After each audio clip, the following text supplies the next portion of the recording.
My sister stole my fiancé and married him. 10 years later they're both applying to work at the company I built from nothing. Before we dive in, please take a second to subscribe and tell us where you're watching from. It means more than you know. Now let's continue this story. The email notification chimed at 9:47 a.m. on a Tuesday that felt like any other. I was reviewing quarterly reports when my HR director, Marcus, knocked on my glass office door with an expression I'd never seen before, somewhere between shock and concern.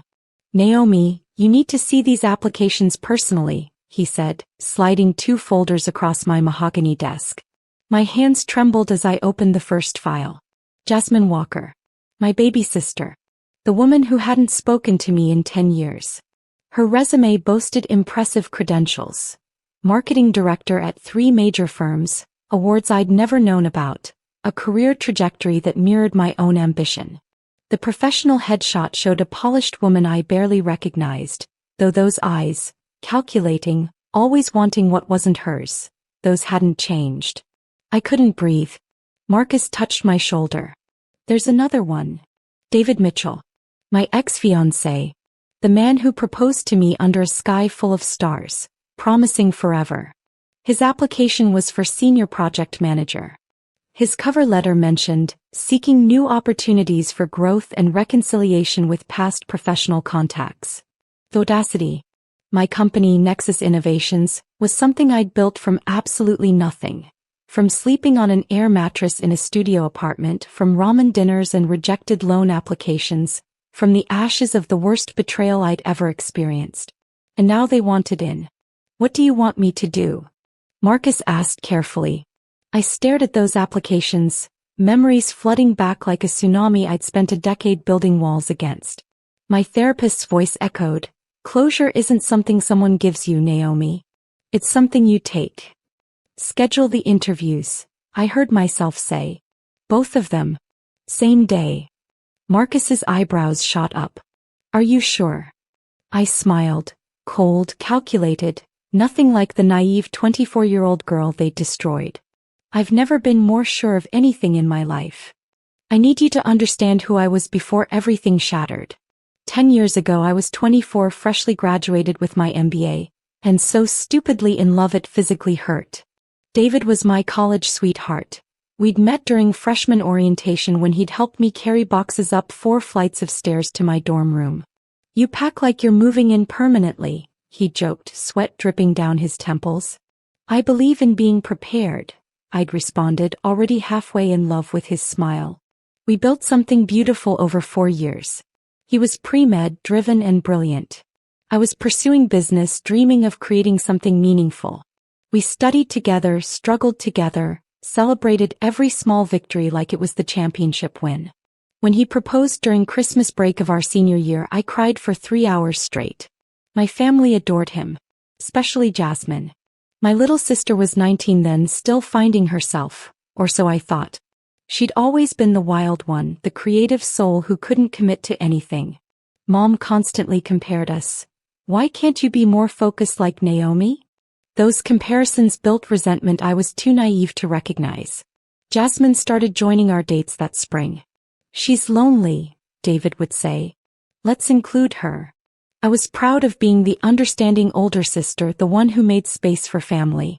She'd laugh at his jokes, touch his arm casually, ask him for help with her photography projects. "You're so lucky," she'd tell me, eyes wide with something I mistook for admiration. "David's perfect."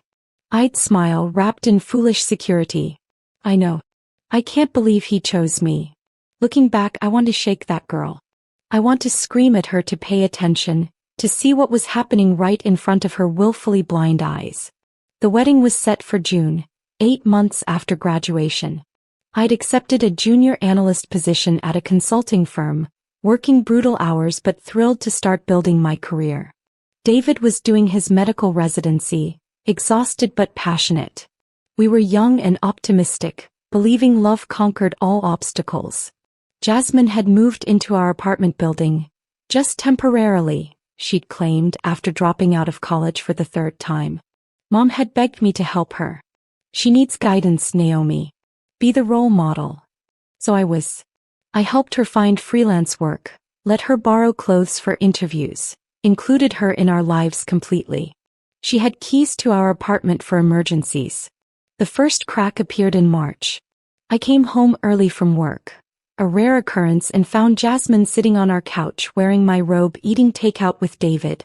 They jumped apart when I entered. "Hey baby," David said too brightly.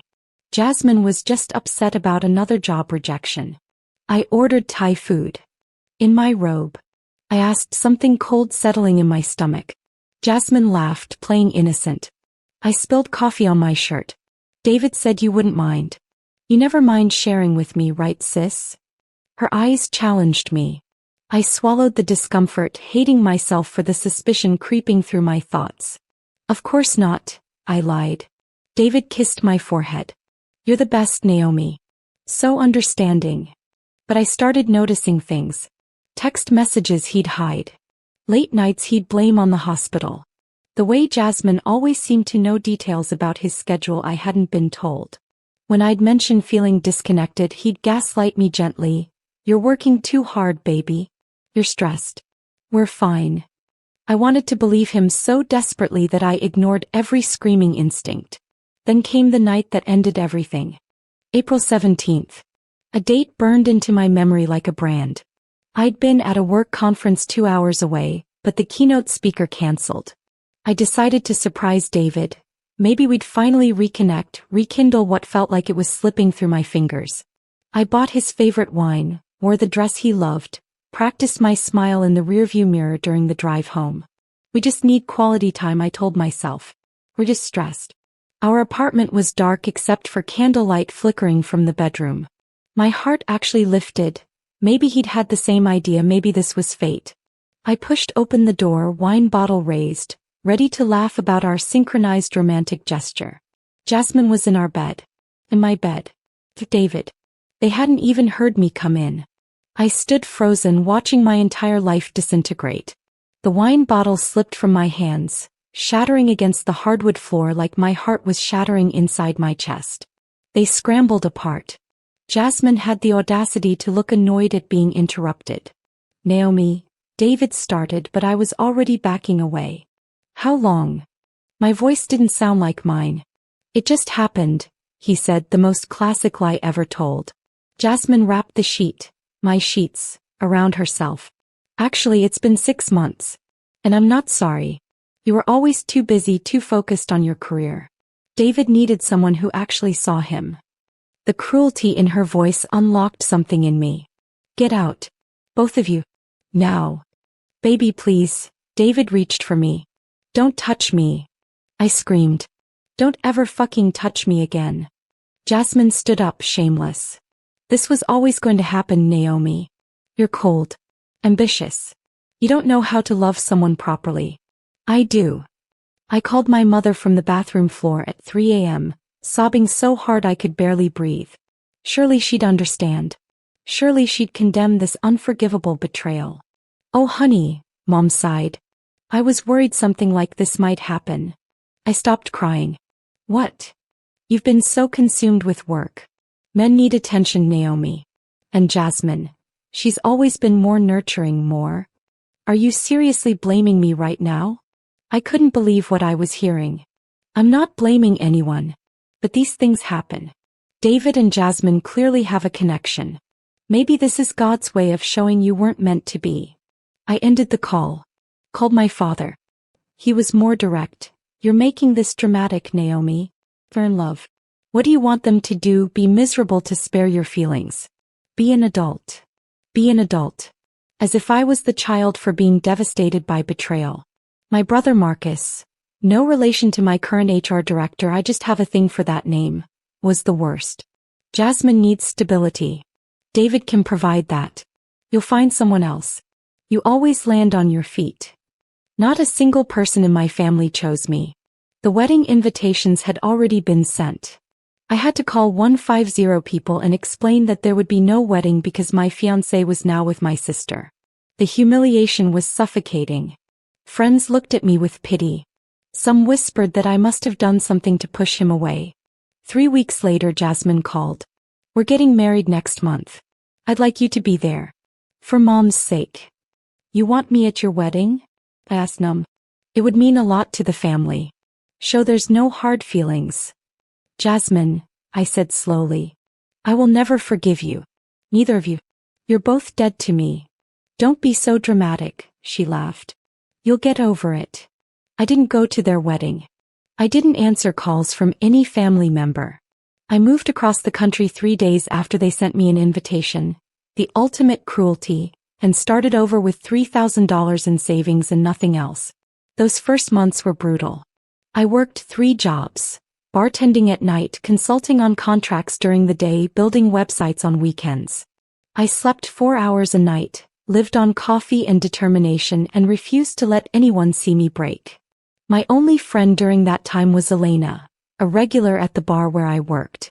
She was a venture capitalist, sharp as a blade and twice as intimidating. You're too smart to be making minimum wage and tips, she said one night, sliding a business card across the bar. Come pitch me an idea. Any idea? I don't have any ideas, I admitted. I'm just trying to survive. Survival is an idea. What problem do you see that nobody's solving? I thought about it. About how disconnected I'd felt from David because of our schedules. About how many young professionals struggled to maintain relationships while building careers. Communication platforms for busy professionals, I said slowly. Something that integrates with work systems but feels personal. That helps people stay connected without adding to their workload. Elena smiled. Pitch me properly next week. Naomi? Whatever happened that made you run here, use that pain. The best companies are built by people with something to prove. I pitched her 3 weeks later. She invested $50,000 for 20% equity. Nexus Innovations was born in a cramped office space that smelled like old carpet and ambition. The first year we almost failed 6 times. But I was relentless. Every rejection fueled me. Every closed door made me knock harder on the next one. I wasn't building a company. I was building proof that I was worth more than how I'd been discarded. By year 3 we had 15 employees and $2 million in revenue.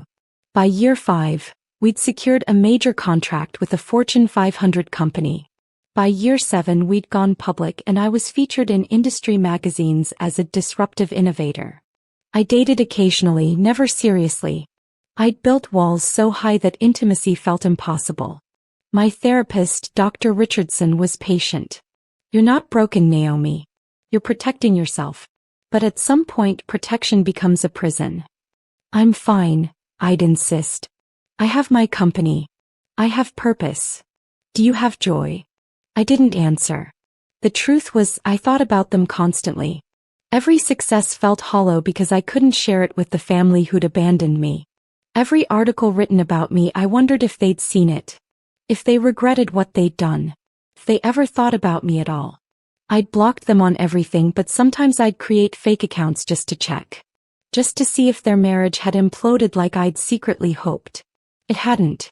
Jasmine posted pictures of their perfect life. Vacations I could never have afforded when I was with David, a beautiful house, anniversary celebrations. She'd made her Instagram public as if she wanted me to see. As if she was rubbing it in. David had finished his residency, became a successful cardiologist. They looked happy. That was the part that hurt most.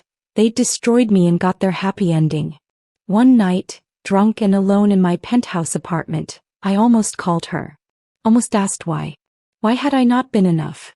What had I done that was so unforgivable that my own blood would betray me?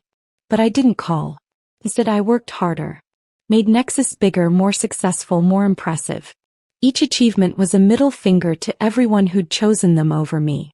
The morning of the interviews I dressed in my most powerful suit, deep navy, tailored perfectly, armor disguised as business attire. My assistant, Keisha, brought me coffee and concern. You don't have to do this personally, she said. Marcus can handle it. I need to, I replied, applying lipstick with a steady hand. I need to look them in the eyes. Jasmine's interview was scheduled for 10 a.m. I had Marcus lead her to the conference room. The one with floor-to-ceiling windows overlooking the city, the one that screamed success. I wanted her to see exactly what I'd built without her, without any of them. I made her wait 15 minutes.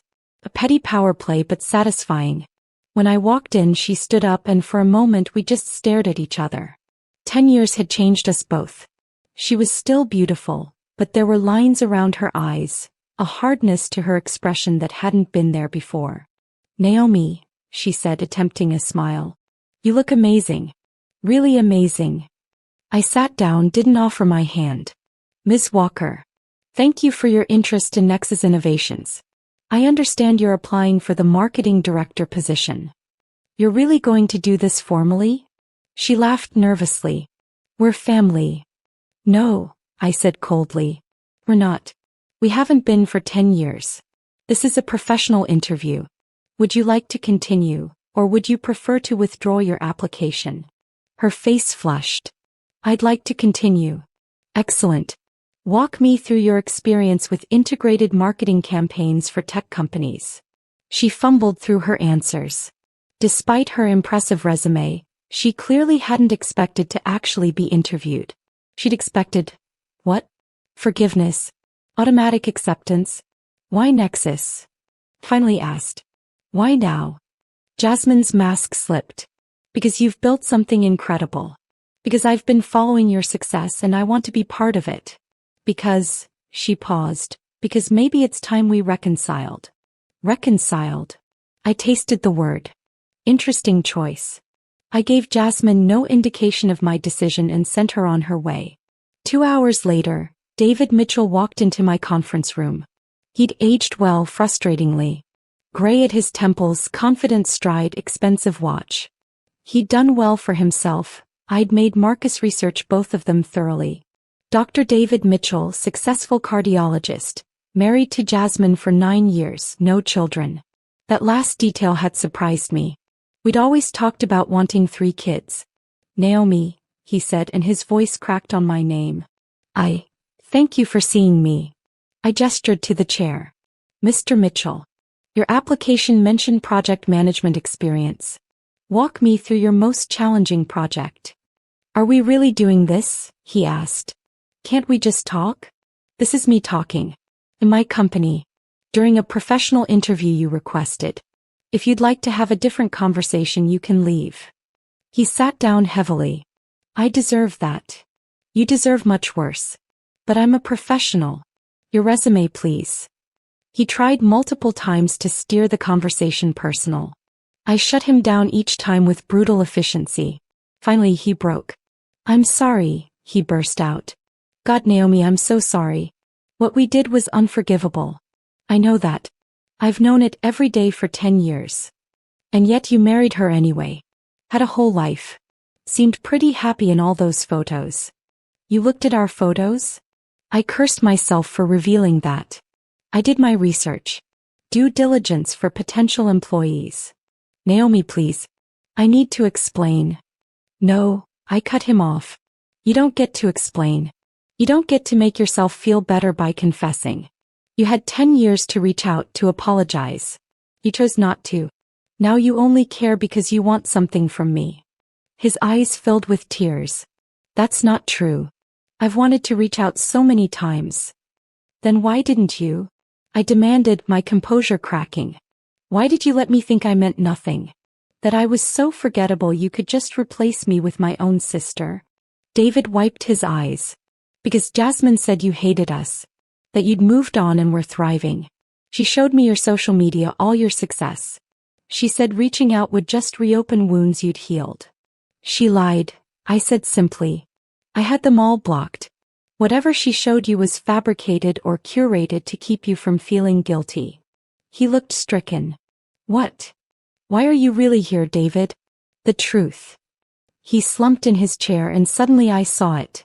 The exhaustion, the unhappiness, the cracks in the perfect facade. "We need the jobs," he admitted. "I made some bad investments.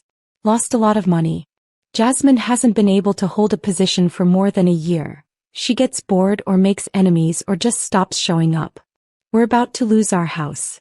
I saw Nexus was hiring and she insisted we both apply. She said," he laughed bitterly, "she said you'd probably be thrilled to see us, that you'd help family." "Family," I repeated. "After 10 years of silence, you thought I'd consider you family?" I told her it was insane. But Jasmine, she's not the person you remember, Naomi. The marriage has been. He stopped himself. Has been what? Nothing. I shouldn't have said anything. But I saw it in his eyes. Regret. Misery. The realization that he'd traded real love for infatuation and now he was trapped. You're not happy, I said. It wasn't a question. Are you? He countered. The question hit harder than I expected. Was I happy? I had everything I'd worked for, everything I'd dreamed of. But I was alone. Always alone. That's none of your business, I said finally. I didn't make a decision that day. I told Marcus to keep them waiting, to let them stew in uncertainty for a week. But I couldn't stop thinking about David's words, about the cracks in their perfect marriage. Against my better judgment, I had a private investigator compile a report. What he found was illuminating. Jasmine had been fired from her last 3 jobs, 2 for interpersonal conflicts with colleagues, and 1 for misuse of company resources. David had lost nearly $500,000 in a cryptocurrency scam. They'd refinanced their house twice. They were drowning. And they'd come to me for a life raft. On day 6, Jasmine showed up at my office unannounced. Security tried to stop her, but I'd been curious about when she'd break. Let her up, I told them. She burst into my office, makeup smudged, designer bag clutched like a shield. You can't do this, she said without preamble. You can't just torture us with waiting. I'm conducting a thorough hiring process. For 2 senior positions. It takes time. Bullshit. She slammed her hands on my desk. This is revenge. You want to watch us suffer. I leaned back in my chair calm. Why would I want revenge, Jasmine? You said yourself 10 years ago that this was always going to happen. That I was cold and unlovable and David needed someone who could actually care for him. Seems like you got everything you wanted. She flinched. I didn't mean those things. Yes, you did. You meant every word. And you know what? You were probably right. I was ambitious and driven and maybe I didn't give David enough attention. But that didn't give you the right to betray me. That didn't give our family the right to choose you. Our family. Jasmine's laugh was harsh. You cut them off, Naomi. You disappeared. Mom cried for months. Mom told me I deserved what happened. Dad said I was being dramatic. Marcus, our brother, said your happiness mattered more than mine. So I left. And I built something without any of you. I need this job, Jasmine whispered, collapsing into a chair. We need these jobs. We're going to lose everything, Naomi. Please. This was what I'd wanted, wasn't it? To see them desperate. To have them need me. To finally have the power in the relationship. So why did it feel so hollow? Where's David? I asked. In the car. He didn't want me to come, but I had to try. I had to make you understand. Understand what? That you're sorry? That you regret it? Which part do you regret, Jasmine? Sleeping with my fiancé or marrying him or choosing him for 10 years? Or do you just regret that your perfect life turned out to be not so perfect after all? She was crying now, mascara running down her cheeks. All of it. I regret all of it. I was jealous and stupid and cruel. You were always the successful one, the smart one, the one everyone admired. And David looked at you like you hung the moon. I wanted someone to look at me that way. So you took him. So I took him, she admitted. And you know what? He never looked at me like that. Not once in 10 years. He looks at me like he's settling. Like he's making the best of a mistake. The confession should have felt victorious. Instead it just felt sad. I can't help you, I said quietly. Not because I'm cruel, but because you both hurt me in a way I've never recovered from. Working here, seeing you every day, I can't do that to myself. But you brought us in for interviews. I know. I thought I wanted closure. I thought confronting you both would somehow heal something in me. But all it's done is remind me of how much I've lost. Not just you, not just David, but my entire family. My belief that people who love me won't destroy me. Jasmine stood up. I understand. I don't have the right to ask for your forgiveness. No, I agreed. You don't. She walked to the door, then turned back. For what it's worth, I see now what I couldn't see then. You deserved better. From all of us. I sat in my office for hours after Jasmine left, staring at those 2 applications. Marcus came in as the sun was setting, painting my corner office in shades of orange and gold. "What are you going to do?" he asked. "I don't know," I admitted. Part of me wants to hire them just to watch them squirm every day. Part of me wants to reject them and feel that moment of power. And a small part of me wonders if working together might finally give us all closure. What does your gut say? My gut said I was tired. Tired of carrying this anger, this hurt, this gaping wound that 10 years and all my success hadn't managed to heal. I drafted 2 rejection emails. Professional, courteous, final. My finger hovered over the send button. Then I thought about Dr. Richardson's words. Closure isn't something someone gives you, Naomi. It's something you take. I'd spent 10 years building walls, achieving success, proving my worth to people who'd never asked for proof. I'd become exactly what Jasmine had accused me of being, cold, distant, unreachable. But was that who I wanted to be forever? I picked up my phone and called my mother for the first time in a decade. She answered on the first ring. "Naomi." Her voice cracked. "Is that really you?" "Hi, Mom. I need to tell you something.